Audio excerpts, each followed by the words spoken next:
ကဲမြန်မာပြည်ကနေဆေးတွေရောက်လာပါပြီလို့ဒီမှာစာမကြည့်တဲ့လူတွေရှိလို့ရှိရင်တော့ဒီမှာအစာကြည့်ဆေးတွေရောက်လာပါပြီဗမာပြည်ကဒီမှာအုံးစီလေးတွေလည်းရောက်လာတယ်ပြည်ရင်အေးမိ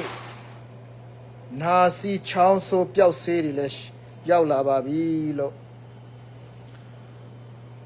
လင်းစီဒန်ဂျီလင်းဆေးတွေလည်းရောက်လာတယ်ပြင်ဟိုမှာမဟာဖြေဆေးတွေလည်းရောက်လာတယ်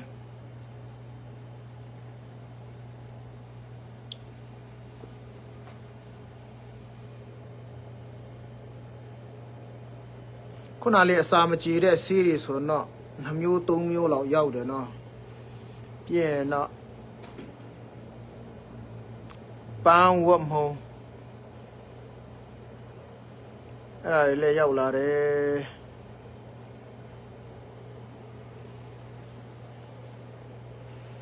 မင်းကလေးတွေ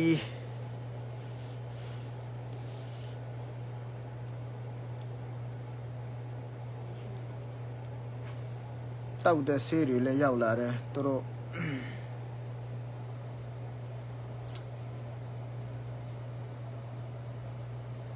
ဒီကဘာတိပုံပြလို့မခုပိုင်ပြင်ကလေးယာအဖြူစင်းတောက်ဆေးတဲ့မင်းကလေးတွေတော့ပေါ့နော်မင်းကလေးတွေတွေးပုံမှန်လဲပတ်နိုင်ဖို့ဆေးတွေလည်းများကြီးရောက်လာတယ်ပြီးလို့ရှိရင်တော့မှဆီယာမိုးတဲ့ဒီမှာဝမ်ဟန်ဆေးတချို့ကျွန်တော်တို့မြန်မာပြည်သားတွေကတိကြဘူးဝမ်နေရပုံမှန်မသွားနိုင်ဘူးဆိုတော့ကြာလာလို့ရှိရင်တော့အဲ့ဒီအရာတွေကကျွန်တော်တို့ကျမ်းမာရေးအတွက်တော်တော်လေးစိုးရင်ရတာပေါ့နော်ဟုတ်အစာခင်းစားတော့ဘာလို့ဖြစ်နိုင်တာပေါ့အားကြောင့်ဝမ်နေရပုံမှန်နဲ့လေပတ်ပိခါမှသွားမှာပဲကျွန်တော်ကျမ်းမာရေးကောင်းမှာဖြစ်တယ်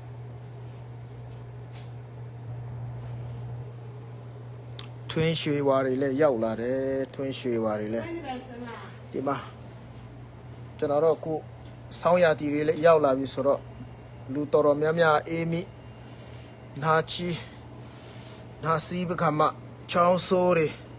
တော်တော်များများကြုံနေကြတယ်ဟိုဟာတွေလည်းဒီမှာ